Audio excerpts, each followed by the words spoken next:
I was so doggone wrong about Johnny Cash. To me, Johnny Cash was a rough, bitter Southern man, the kind you don't want to talk to unless you absolutely needed to. I saw him as a dark persona, reclusive, isolated because of his hostility against the world. He spoke of depression, always wore black, he just gave an aura of anger. The kind of man who would shoot a man in Reno just to watch him die. I remember listening to Cash doing collaborations with Bob Dylan, Willie Nelson, or Ray Charles, thinking, these poor artists must have had a really hard time collaborating with Cash, knowing his temper. It couldn't have been easy. For the older folks in my audience who've seen Cash's media appearances or on his own show acting incredibly friendly and kind, or if you clicked on this video because you like Johnny Cash, you know just how wrong my impression of the man was. But no matter how wrong and misinformed I was, I can't be the only one whose perception of the singer takes the nuances and complexities of a man and flattens them in a simple facade to become an easily consumable product. That image clearly resonated with a lot of young people, but Cash did not like that a hardness and a bitterness and a coldness seemed to define him in the eyes of some. I'm making this video to correct my perception of Johnny Cash and to bring nuances not only to his character, but to American politics. To do so, we're going to look at Johnny Cash's politics. Hello, I'm Johnny Cash.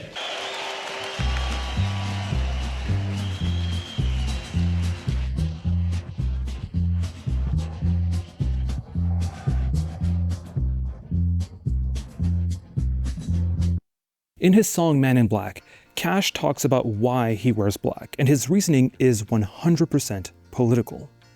He wears it for the poor and the beaten down. He wears it for the prisoner who is long paid for his crime. He wears it for those who never read or listened to the words that Jesus said.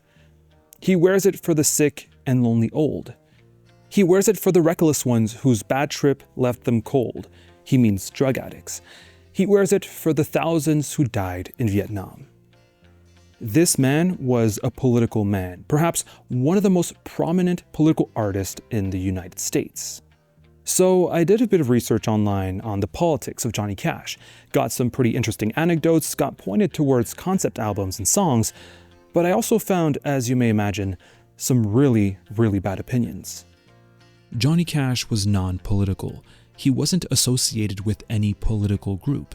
He was an activist for the poor and for minorities. Very quickly, and I think we need to do this, what does being political mean? People often confuse politics with partisanship. Being an activist for the poor and for minorities is obviously political, but it can be nonpartisan. Politics is not red versus blue. Politics is any discourse on how we should live collectively. Don't let the red versus blue dictate that discourse. But to correct the comment, Johnny Cash was political, and he also gave his opinion on political figures. For example, he notoriously sympathized with Nixon, though he would later seemingly criticize him publicly at the White House. More on that later. And he endorsed two presidential candidates, Jimmy Carter and Al Gore, two Democrats. Did you notice the number 290 at the top left of the screen? That's a page number. It's called a reference. The research I did online wasn't really enough to make a full-blown video on Johnny Cash, so I looked for a book, which I found. Can you bring me the book? It's in my bag right there. Yeah. It's this book, thank you. Citizen Cash, The Political Life and Times of Johnny Cash by Michael Stewart Foley. Maybe we can do like a close-up at the end of the video, like this. I've seen Abigail do it, and it was really nice. She even added like a little ding when they did the close-up.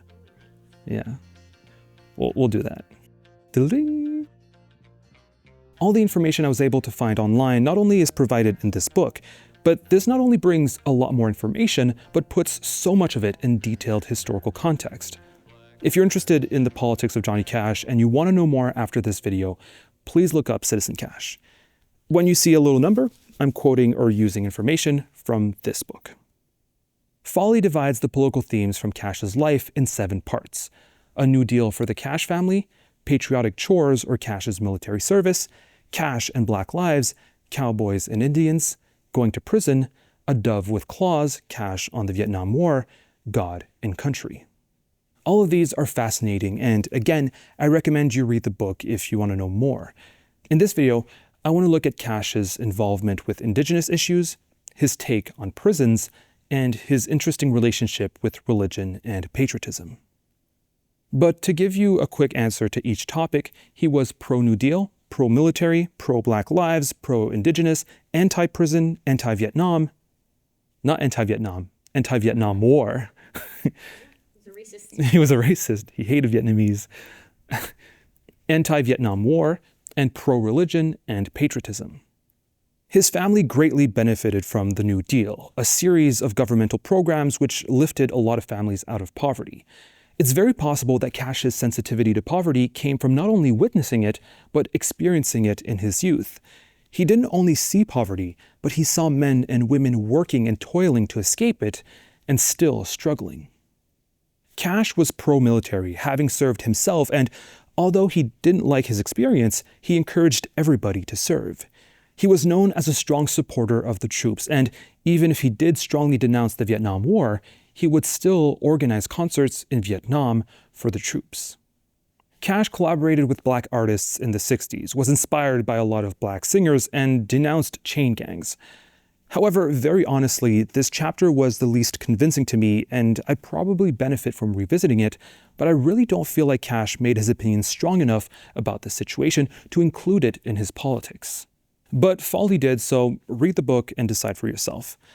Finally, the last chapter we won't cover is on the Vietnam War, which was quite controversial to comment on at the time, but he still did and was strongly against it. Out of the 32 lines of Man in Black, 6 are about the Vietnam War. In an oversimplified way, he was left, right, left, left, left, left, and right-ish. However, I think for most people who aren't particularly politically inclined or motivated, politics, as Foley says, don't follow a coherent vision or worldview for society, but rather, many people's politics are about following their emotions, their feelings about specific political issues. Johnny Cash seems to be part of these people, and his politics, as described by Foley, is one of empathy.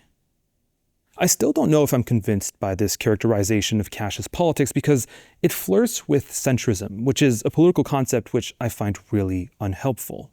He's not left or right, he's about empathy. It feels like a cop-out to not take a position, but I think I may be wrong. Stick to the end to see if I think I'm wrong. That was the introduction, folks. We can start the video now. And I'll make a Spotify playlist of all the Johnny Cash songs mentioned in this video for my patrons. If you want to help out, it's extremely appreciated, and I put every single patron in the credits at the end of my videos.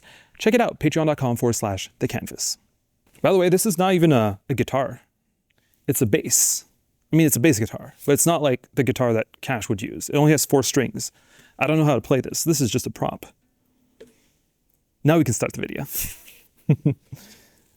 Because this is a long video, we're going to have 3 Johnny Cash fun facts throughout the video. The first one isn't really funny, but the rest are, I promise. Not so fun fact number 1, Johnny Cash, though he became an ally, was racist when he was young. He wrote to his girlfriend Vivian while serving in the Air Force that he got in a fight with a black man. As soon as he saw I wasn't afraid of him, he started walking off, and I called him every name anyone has ever given. The further he walked away, the louder I yelled, calling him and a few others.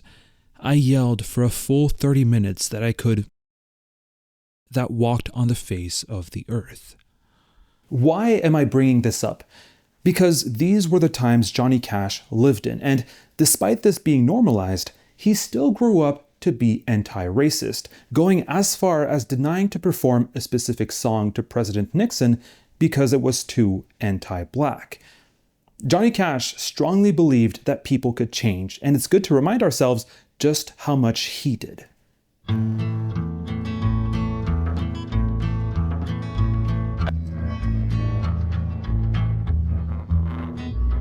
Ira Hayes, Ira Hayes, call him Really quickly, for those of you not really familiar with Indigenous issues, I will use Indigenous to describe what Johnny Cash calls the Indians.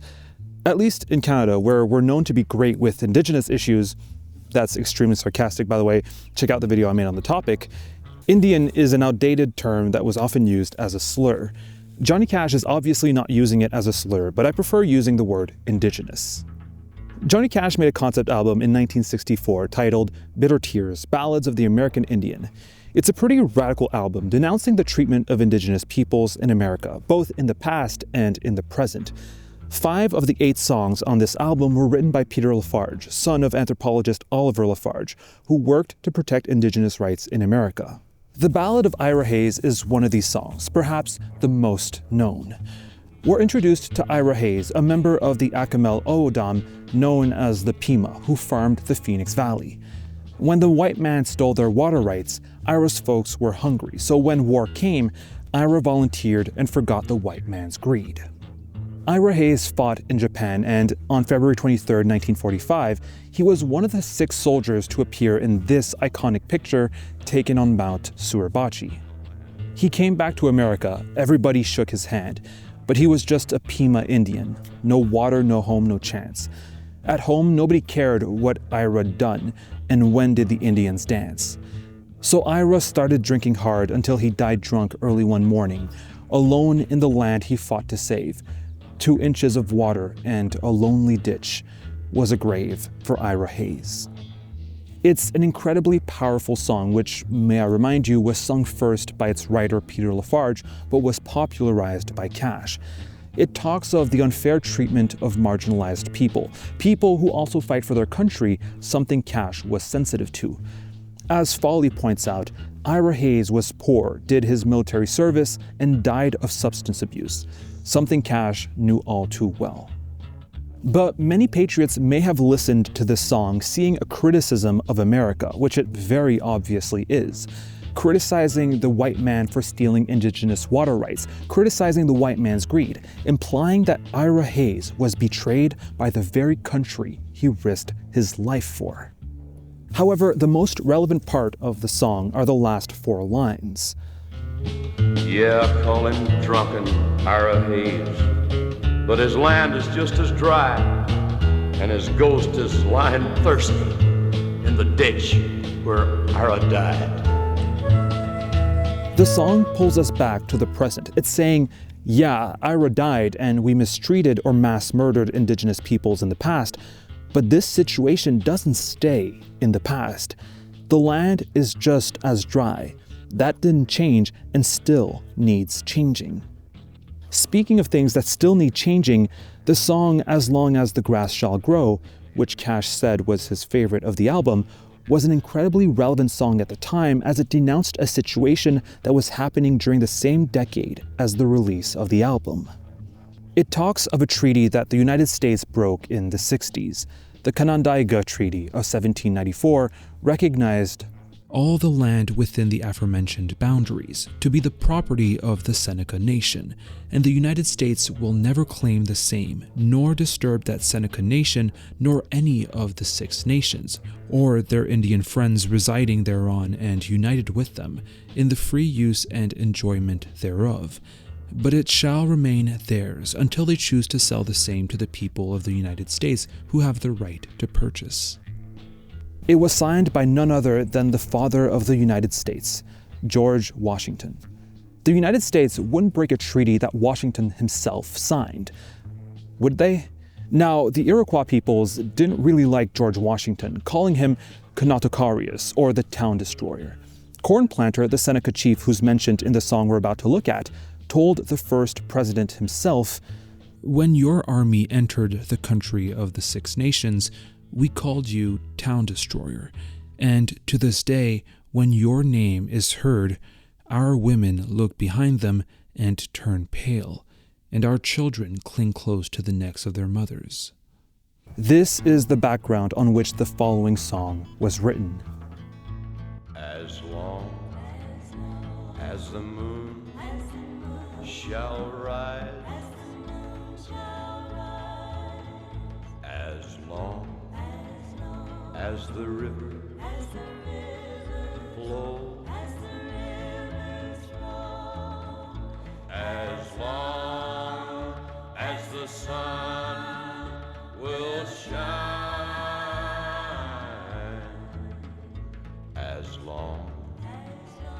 as the grass shall grow. The treaty made it so that the Seneca land recognized by the United States would remain Seneca land as long as the grass shall grow, forever. The first part sets the context. It talks of the treaty, George Washington, corn planter, the leader of the Senecas. These are supposed to be good news, but then we're hit with this. On the Seneca Reservation, there is much sadness now. Washington's treaty has been broken, and there is no hope, no how. Across the Allegheny River, they're throwing up a dam. It will flood the Indian country, a proud day for Uncle Sam. It has broke the ancient treaty with a politician's grin. It will drown the Indian graveyards. Corn planter, can you swim? The earth is mother to the Senecas. They're trampling sacred ground. Change the mint green earth to black mud flats as honor hobbles down. The Senecas hired an expert to figure another site, but the great good army engineers said that he had no right. Although he showed them another plan and showed them another way, they laughed in his face and said no deal. Kinzua Dam is here to stay. Congress turned the Indians down, brushed off the Indians' plea, so the Senecas have renamed the dam. They call it Lake Perfidy. Washington, Adams, and Kennedy now hear their pledges ring. The treaties are safe, we'll keep our word, but what is that gurgling? It's a backwater from Perfidy Lake. It's rising all the time, over the homes and over the fields and over the promises fine. No boats will sail on Lake Perfidy. In winter it will fill. In summer it will be a swamp and all the fish will kill. But the government of the USA has corrected George's vow. The father of our country must be wrong. What's an Indian anyhow?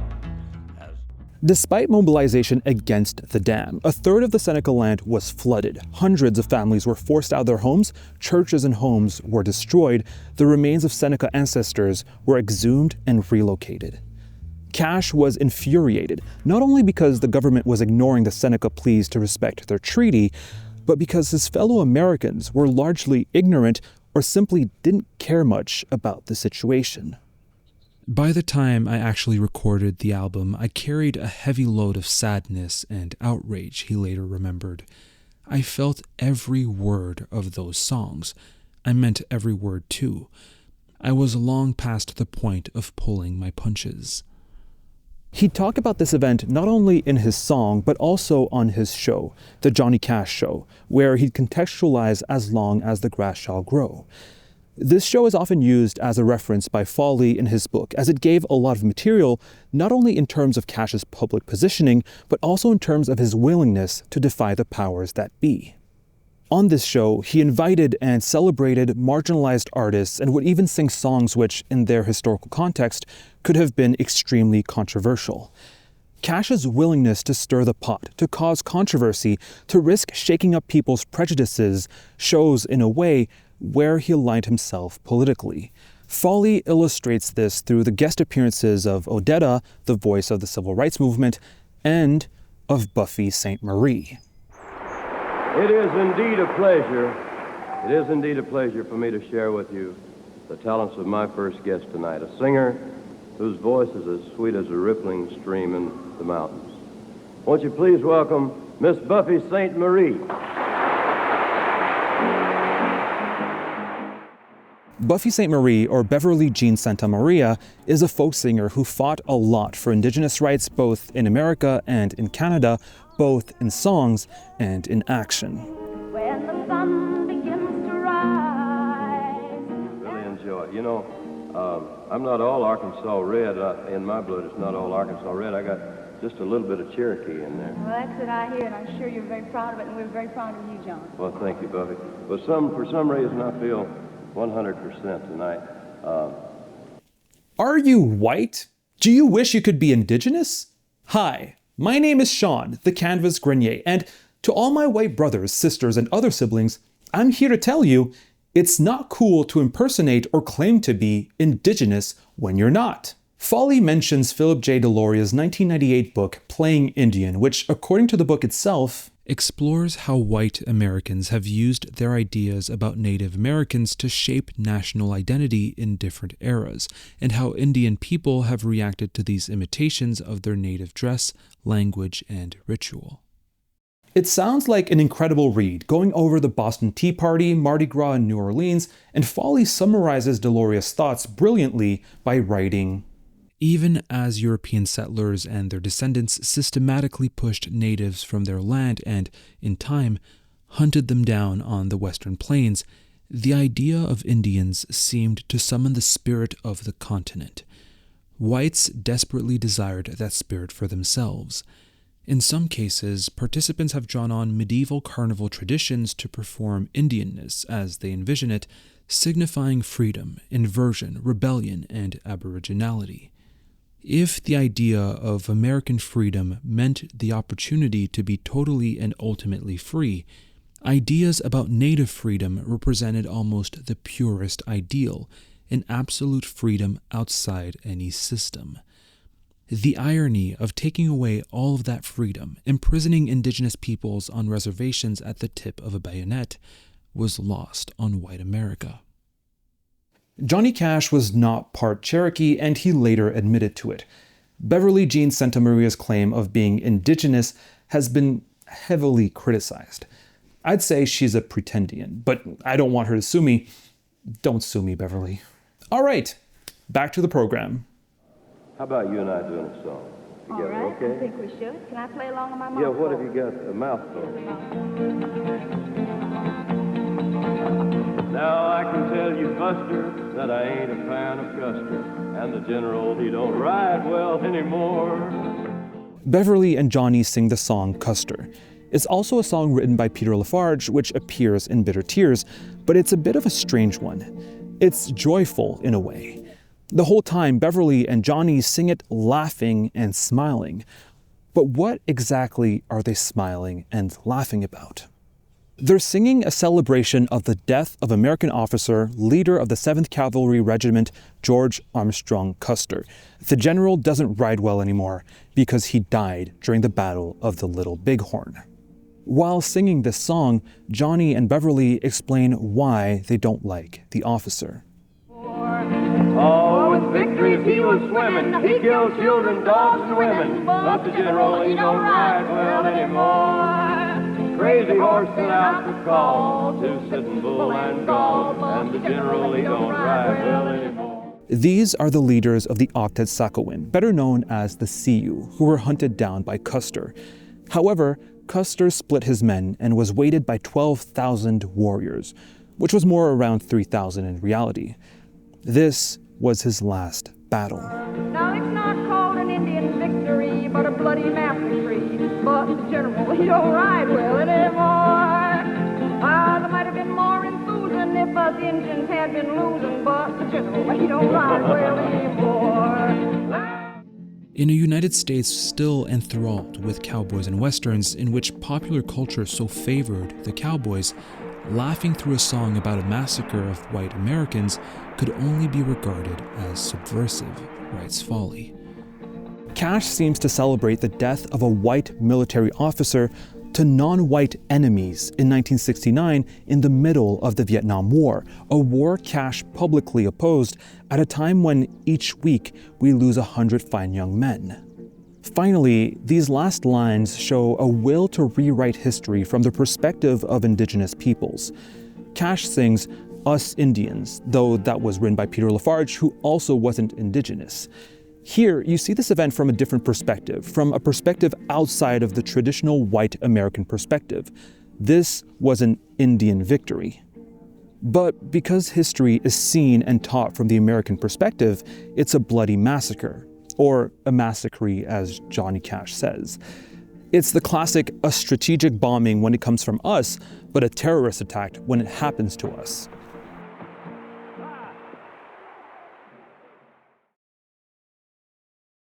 Alright, so Bitter Tears, Ballads of the American Indian was released by Columbia Records. Only a year earlier, Cash made Ring of Fire, which was pretty popular as you may imagine. Columbia didn't really push Cash's new concept album. America was imploding in the 60s, and they didn't need Johnny Cash to add oil to the fire. Not only did Columbia not promote the album as much as they could, radio stations wouldn't play it. As cited earlier, Cash was outraged not only by the treatment of Indigenous peoples in America, but by the fact that when someone finally speaks up for them, it was being ignored. Cash was so outraged that he wrote a protest letter, published it in Billboard magazine, printed copies of it to be given in person along with the record to radio stations. This letter read, DJs, station managers, owners, etc., where are your guts? I think that you do have guts, that you believe in something deep down. I'm not afraid to sing the hard, bitter lines that the son of Oliver Lafarge wrote. Still, actual sales of Ballad of Ira Hayes are more than double the big country hit sales average. Classify me, categorize me, stifle me, but it won't work. But as an American who is almost a half-breed Cherokee Mohawk, and who knows what else, I had to fight back when I realized that so many stations are afraid of Ira Hayes. Just one question. Why?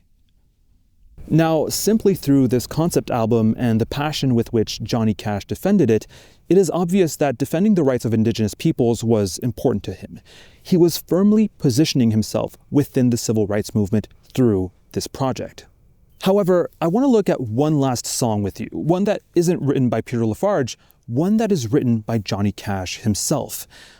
And it's not from his album Bitter Tears, but more interestingly from his album America, a 200-year salute in story and song.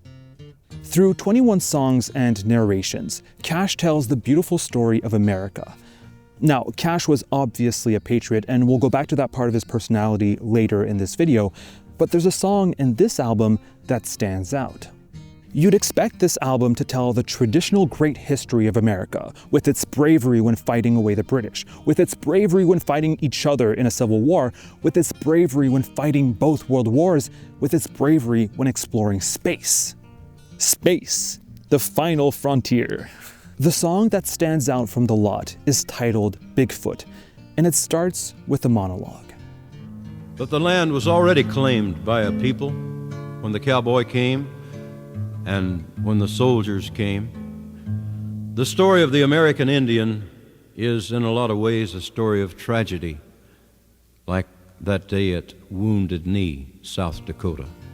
He tells the story of the Indigenous chief Bigfoot, who was surrounded by Custer's 7th Cavalry in Wounded Knee. Custer didn't ride anymore, he died. The Wounded Knee Massacre was revenge for Custer's death. 200 women and children and another 100 men raised up a white flag of peace. Bigfoot was killed first, but it's good that he can't see that revenge is being wrought by Custer's 7th Cavalry. Women, men, and children died. One side called it a massacre, the other a victory, but the white flag is still waving today at Wounded Knee. This is, in a way, an answer to Lafarge's Custer. It illustrates the massacre of innocent Indigenous people, which taint the founding of America. The fact that Johnny Cash wrote this and put it in an album about American history shows just how committed he was to social justice and to correcting the historical record, which too often forgets the genocide of Indigenous peoples. This one is actually a fun fact this time. It's also from a letter he wrote to Vivian while he was in the Air Force saying, "My life's ambition was to walk up to John D. Rockefeller and to tell him rich people don't go to heaven." It's cute. That's it. That's the fun fact.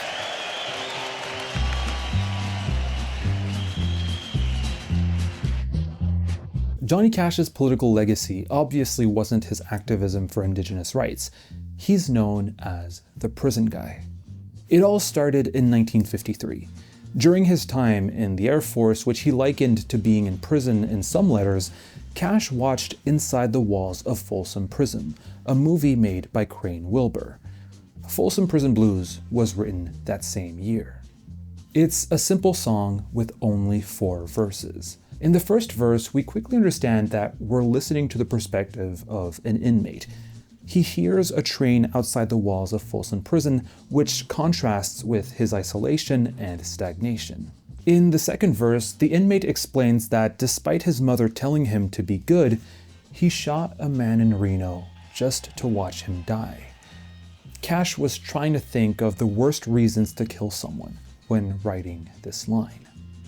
In the third verse, he mentions rich folks on the train. He knows he had it coming. He knows he can't be free. He understands that he must pay for his crime. He's not unfairly punished, but Cash still likens this to torture. But those people keep a-moving, and that's what tortures me. I won't go to verse 4 because this last line is what makes this song so noteworthy to me. Now, Cash is relaying the experience of a tortured man in prison.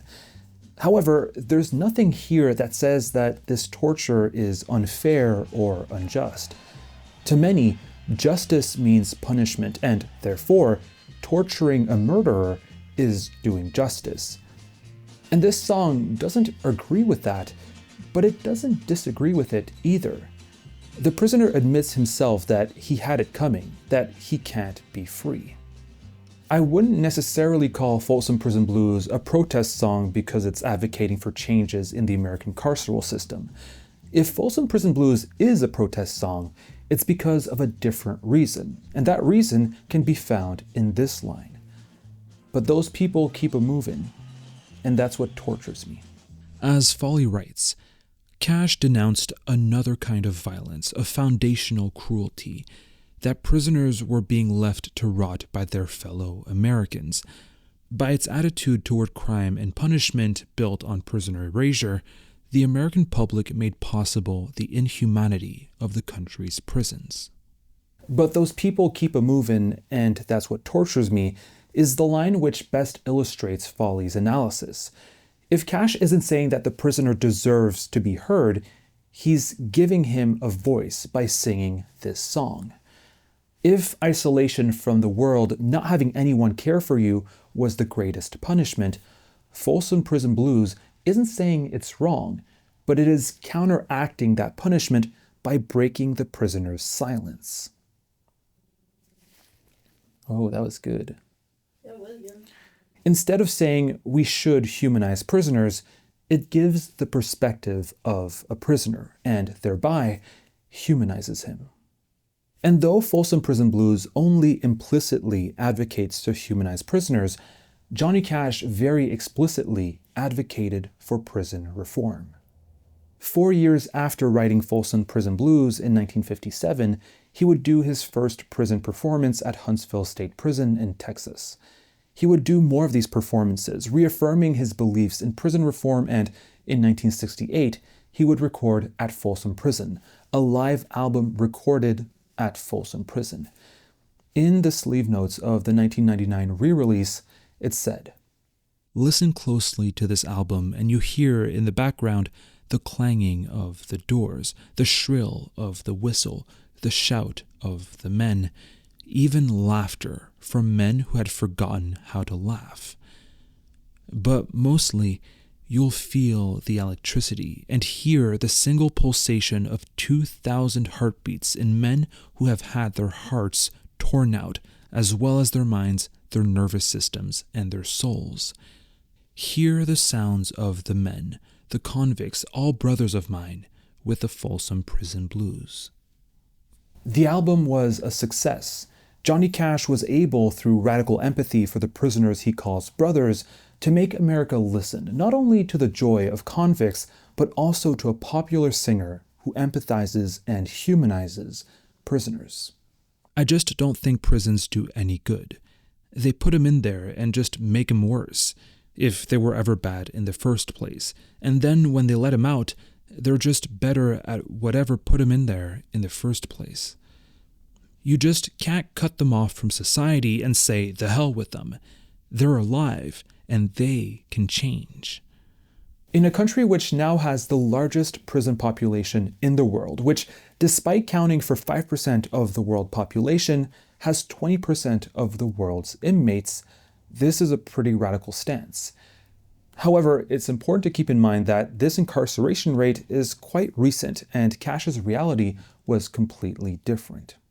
Cash would testify to the government and advocated for prison reform, and he did so not only in action, but also through songs. The song San Quentin, recorded a year later live at San Quentin State Prison, is extremely different from Folsom Prison Blues.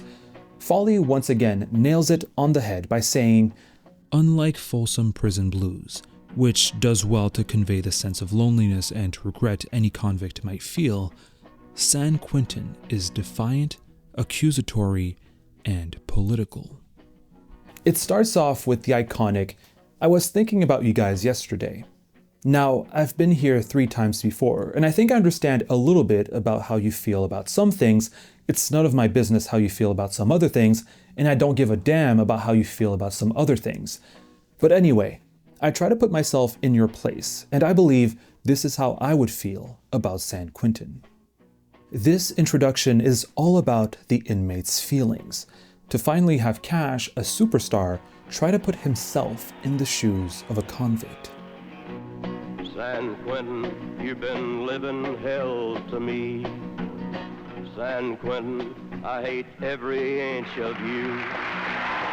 You cut me and you scarred me through and through. And I'll walk out a wiser, weaker man. Mr. Congressman, you can't understand. Johnny Cash points fingers at congressmen, the men who pass legislation who decide what to do with prisoners. But he adds to that, San Quentin, what good do you think you do?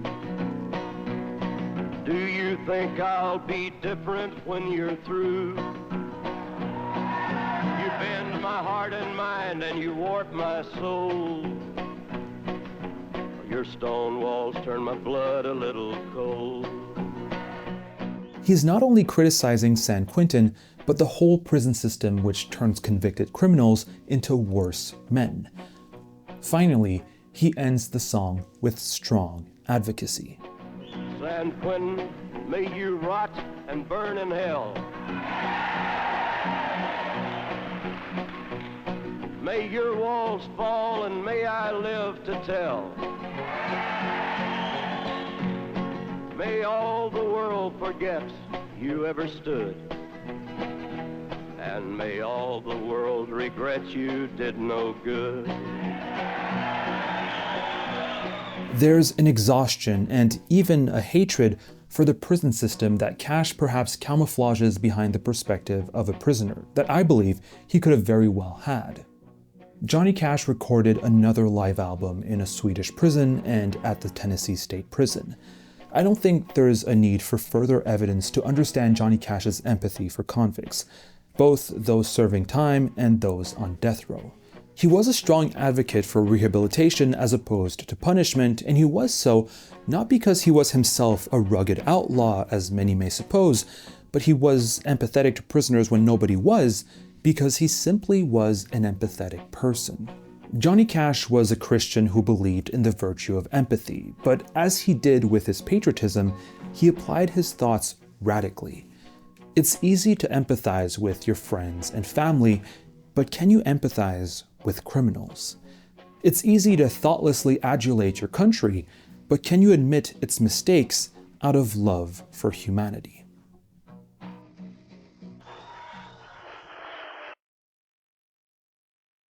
We're already at our last fun fact, but you got this far, and to reward you, I kept the best fun fact for last. The KKK and other racist groups started a boycott campaign against Johnny Cash. You have it here. When Cash was arrested for drug possession, this picture sparked a controversy. Why? Well, we can read the headline. Press suppresses story. Unknowing country music fans buy records. So what are the fake media hiding from us again?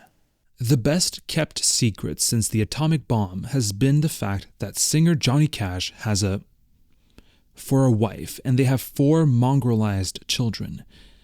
These very interesting facts, blah, blah, blah, blah, blah, Another very interesting fact is that all of the controlled daily papers in the South suppressed this story. Also, Johnny Cash sells almost all of his records in the South. They hope to keep this information secret so that the race mixers who are in control of the recording industry can continue to sell records to your teenage children. Change a couple of words and conservatives really haven't changed, have they? Sadly, Johnny Cash handled this situation a bit disappointingly. Instead of saying, "Yeah, who cares if my wife is black or not," he called out the lies, trying to prove that he was not married to a black woman as his ticket sales were rapidly decreasing. It's recording now. It's gonna be so echoey, but we're in a church. What do you want to do?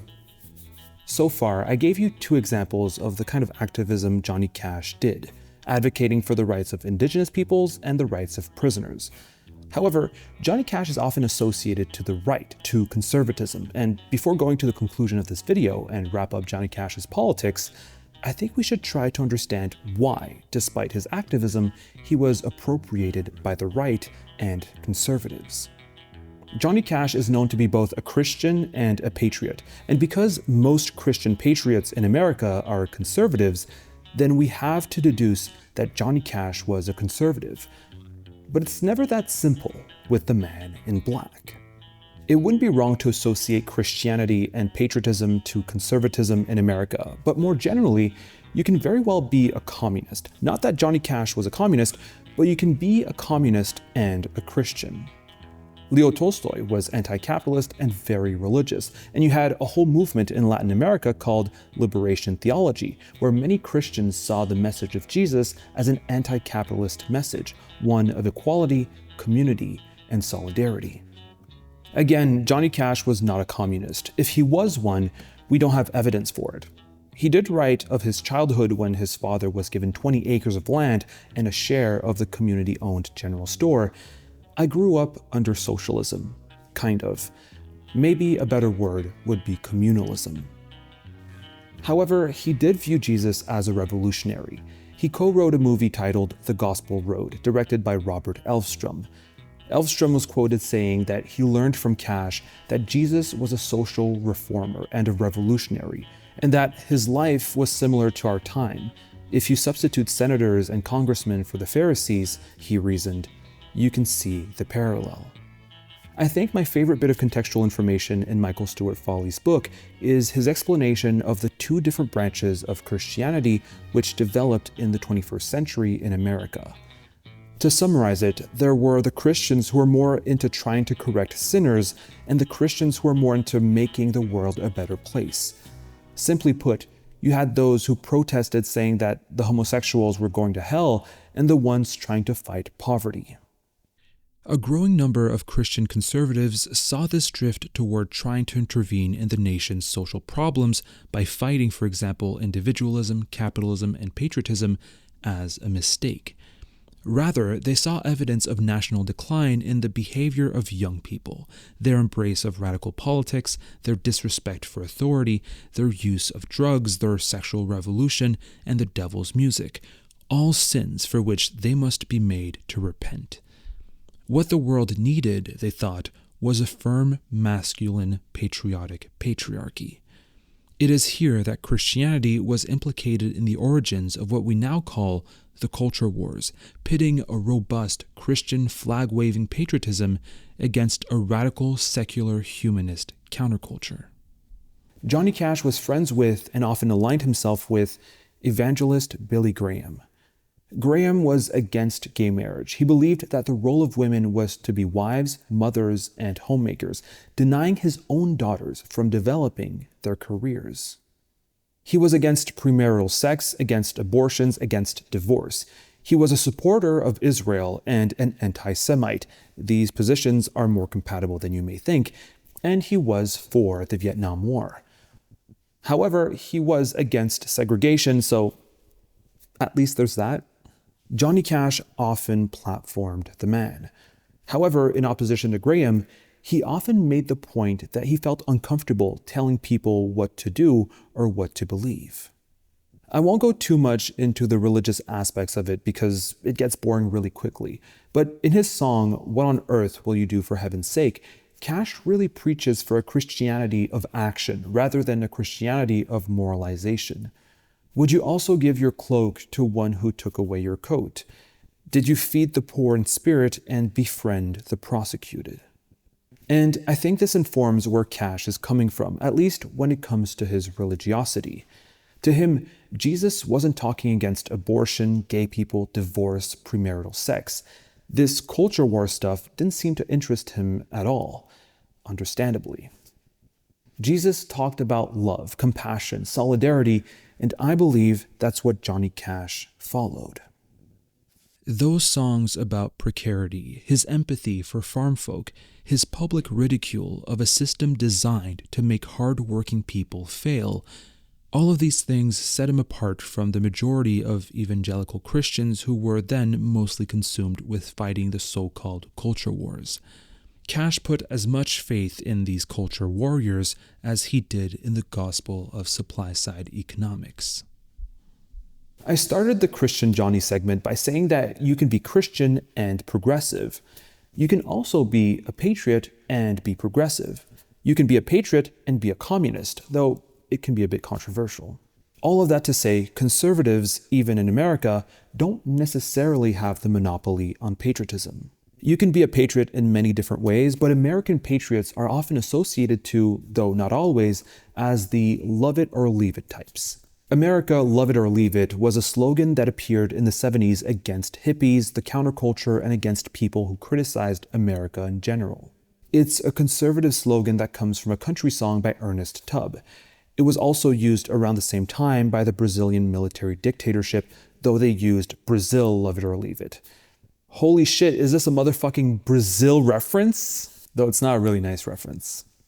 It's basically a way to stop people from challenging anything or from criticizing the state.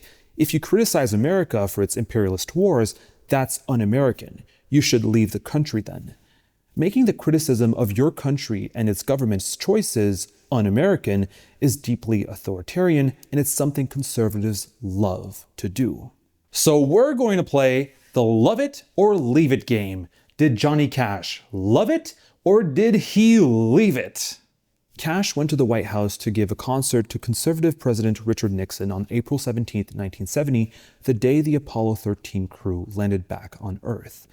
He had supported Nixon because he believed the president would do his best to put an end to the Vietnam War, which he didn't. He really didn't.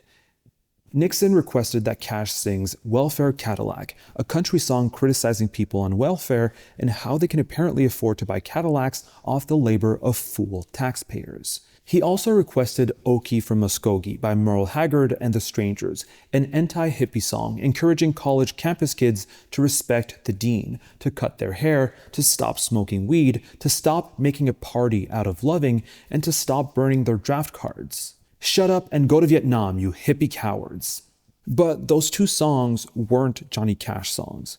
Cash refused to play them, saying he wouldn't have time to learn them, and saying later that those songs were lightning rods for anti-hippie and anti-black sentiment.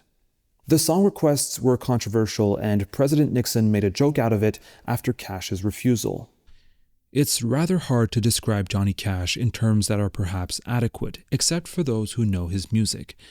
I'm not an expert on his music. Incidentally, I found that out when I began to tell him what to sing. However, Cash reportedly made Nixon uncomfortable when he sang a particular song, which was appreciated by the public. Cash sang What is Truth? The old man turned off the radio, said, where did all of the old songs go? Kids sure play funny music these days, and they play it in the strangest ways. Said it looks to me like they've all gone wild.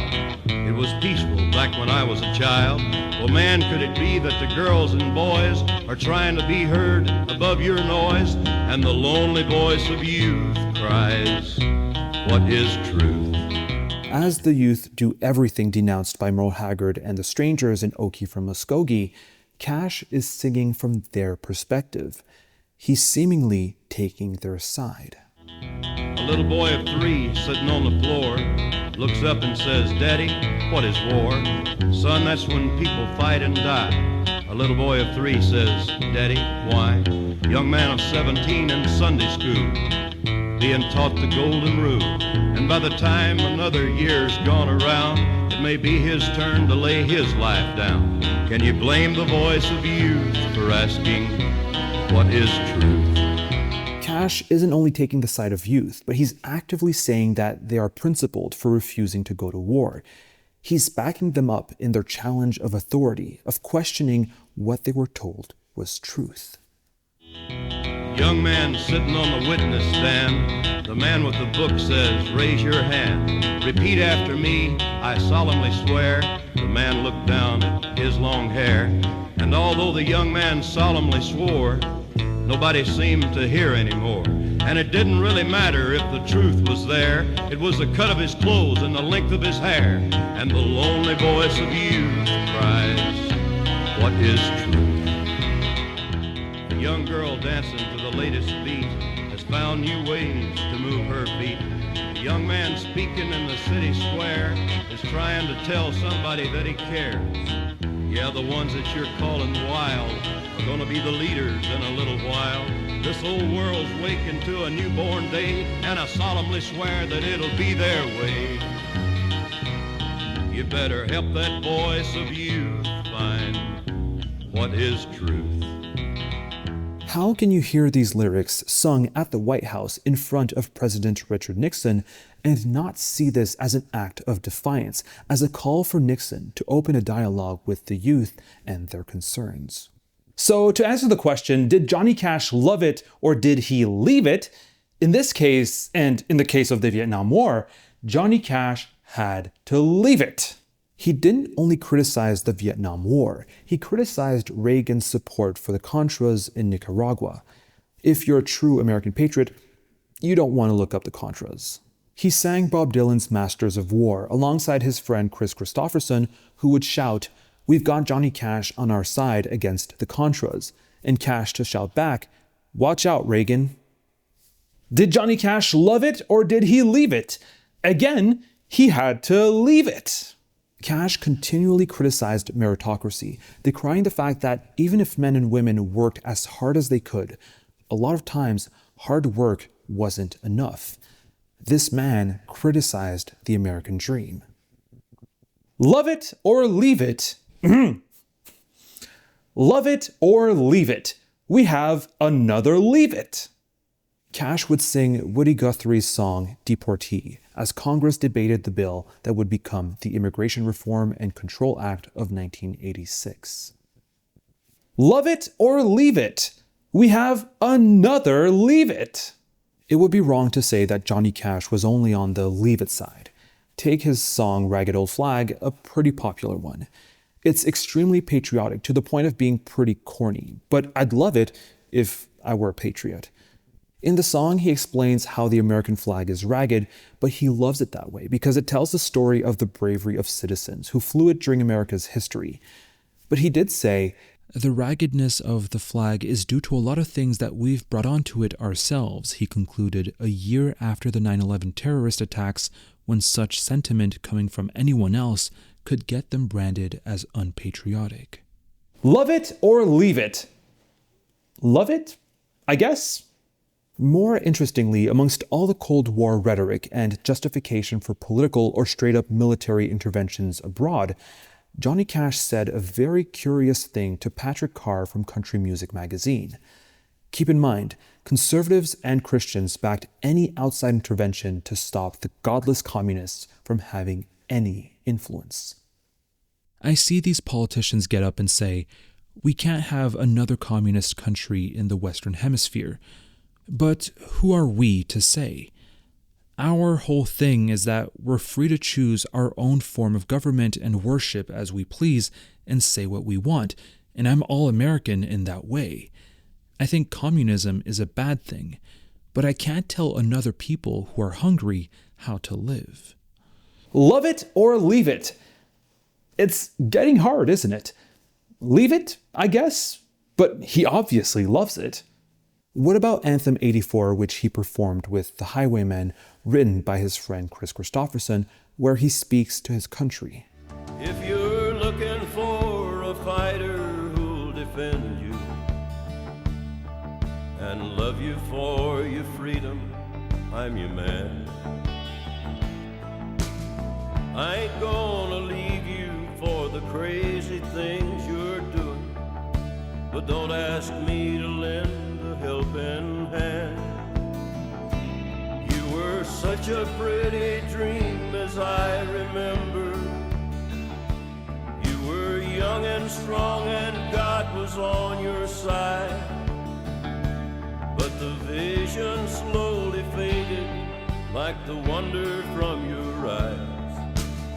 You traded your compassion for your pride, but I still believe in all that we believe in, and I pray to God that you will let me in, and you'll see the golden chances that you wasted, and be the loving beauty that you can. Of course, there's no such thing as love it or leave it. The game's a hoax. Johnny Cash was a patriot, yes, but that doesn't make him a conservative patriot. In most cases, he would have been on the love it side of the game if that was a real thing. He made a whole concept album on the history of America, even if he did include a Massacre of Innocents in there. His last albums were literally titled American, his last one being American 4.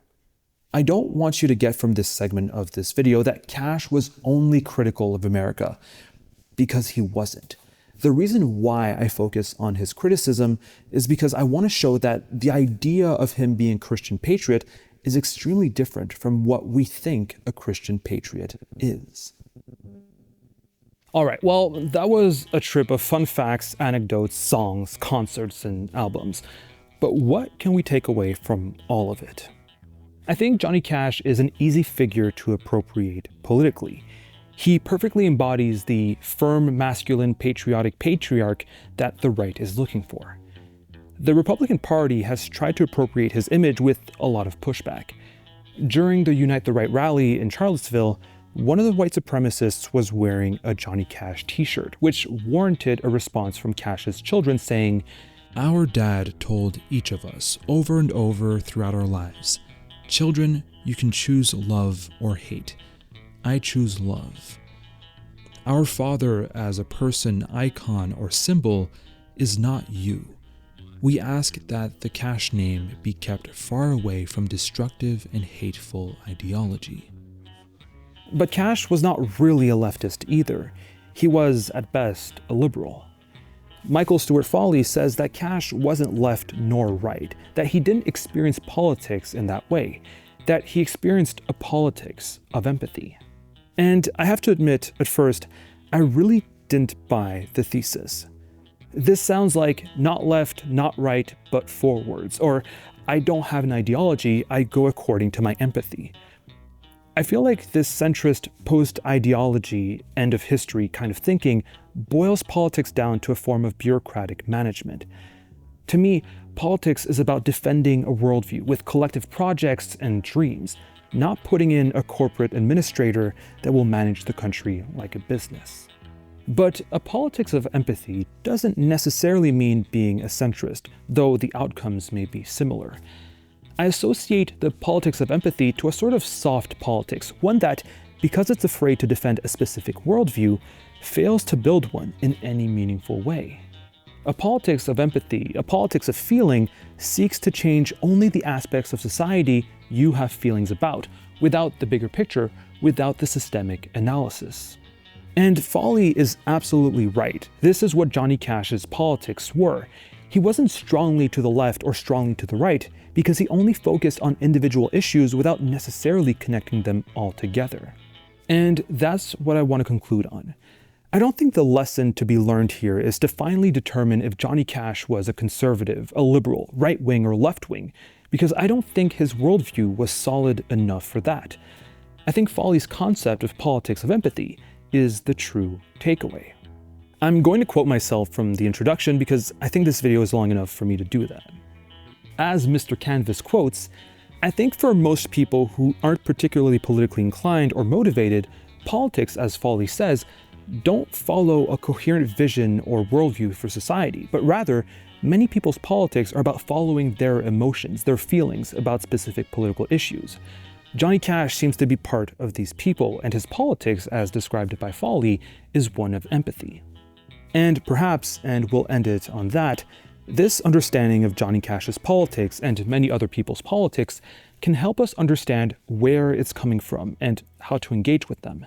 Your racist uncle or your transphobic grandpa, your pro-suburbia aunt, your anti-feminist cousin, your climate change denying neighbor, their politics don't come from a coherent worldview, but from feelings, not empathy, but feelings nonetheless. That means these opinions, when approached as feelings, have the potential to be changed, can be corrected if presented with a coherent worldview and a systemic analysis of the problems they're facing. I hope, at least. And I'm applying this to bad opinions, but that can also be applied to people with good opinions that come from feelings. Basically, what I'm trying to say is, when you have a worldview that you're advocating for through your politics, it's easy to forget that the politics of people around you don't necessarily stem from a vision or a goal or a worldview, but just from emotional reaction. I think, if anything, that Johnny Cash has showed us that politics can come from empathy, or from misunderstanding, or from fear, or from ignorance, without an ideology or a political philosophy necessarily backing it. At least that's what I learned from Cash's politics. People often determine their politics based on how they feel about a specific topic, if they feel anything at all. And perhaps that's why they don't think of Cash as a political artist, and why they associate with him so easily. Because he navigates politics just as they do.